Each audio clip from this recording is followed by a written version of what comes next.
৫ বছর পর অনুষ্ঠিত হচ্ছে বাংলাদেশ ও তুরস্কের পররাষ্ট্র সচিব পর্যায়ের বৈঠক। সকাল 10:30টায় রাষ্ট্রীয় অতিথি ভবন পদ্মায় এই বৈঠক শুরু হয়।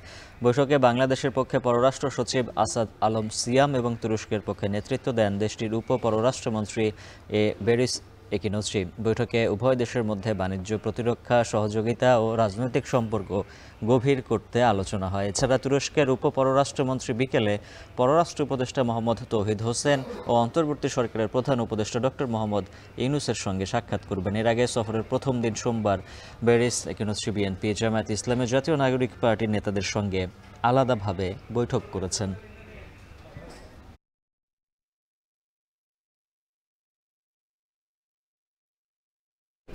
বাংলাদেশ তুরস্ক পররাষ্ট্র সচিব পর্যায়ের বৈঠক চলছে। দর্শক, এই মুহূর্তে রাজধানীর মিন্টু রোডে রাষ্ট্রীয় অতিথি ভবন পদ্মায় আছেন সহকর্মী মেহেরিন অ্যানির সাথে যুক্ত হচ্ছে। অ্যানি, জানাবেন যে দীর্ঘ বৈঠকের আলোচ্য বিষয় সম্পর্কে আপনার কাছে কি কি তথ্য আছে জানাবেন।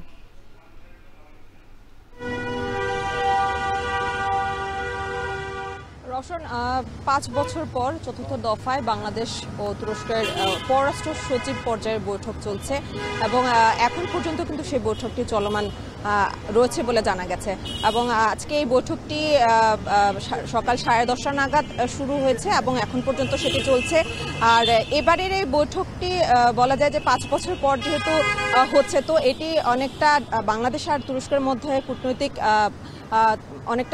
কূটনৈতিকভাবে অনেকটা গুরুত্বপূর্ণ ভাবেই ধরা হচ্ছে এই বৈঠকটিকে। আর এবারের এই বৈঠকটি সম্পর্কে আসলে এখন পর্যন্ত কিছু জানা যায়নি, তবে যে বিষয়গুলো আসলে এই পররাষ্ট্র মন্ত্রণালয়ের সূত্রে জানা গেছে সেটি হচ্ছে যে যেহেতু সাম্প্রতিক সময়ে বাংলাদেশ আর তুরস্কের মধ্যে প্রতিরক্ষা খাতে সহযোগিতা বেড়েছে, তো এই বিষয়টিকে বেশ গুরুত্ব সহকারেই এই বৈঠকে তুলে ধরা হবে বলে ধারণা করা হচ্ছে। আর এছাড়াও ব্যবসা বাণিজ্য এবং বিনিয়োগ বৃদ্ধিতেও এই বিষয়গুলো নিয়েও কিন্তু এখানে কথা হবে। আর বাংলাদেশ আর তুরস্কের মধ্যে যে সম্পর্ক রয়েছে সেটিকে আসলে সামগ্রিক বিষয়ের উপরেই কিন্তু সেই সম্পর্ক উন্নয়নের ক্ষেত্রে কাজ করা হবে এবং সেই বিষয়গুলো নিয়ে কিন্তু আজকের এই বৈঠকে কথা বলা হবে বলে জানানো হয়েছে।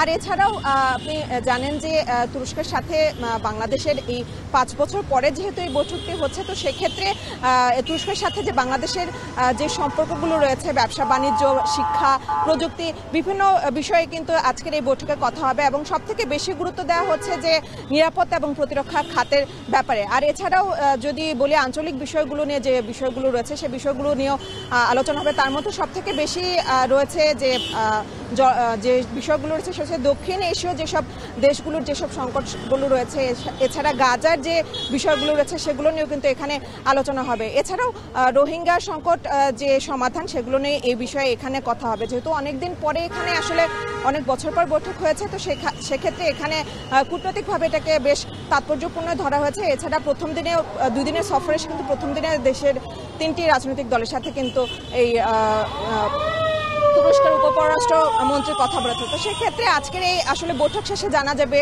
যে আসলে আজকে এখানে বেশ কোন বিষয়গুলো এখানে আসলে বেশ গুরুত্ব পেয়েছে। তো রওশন, এই ছিল আমার কাছে এখান থেকে সব শেষ।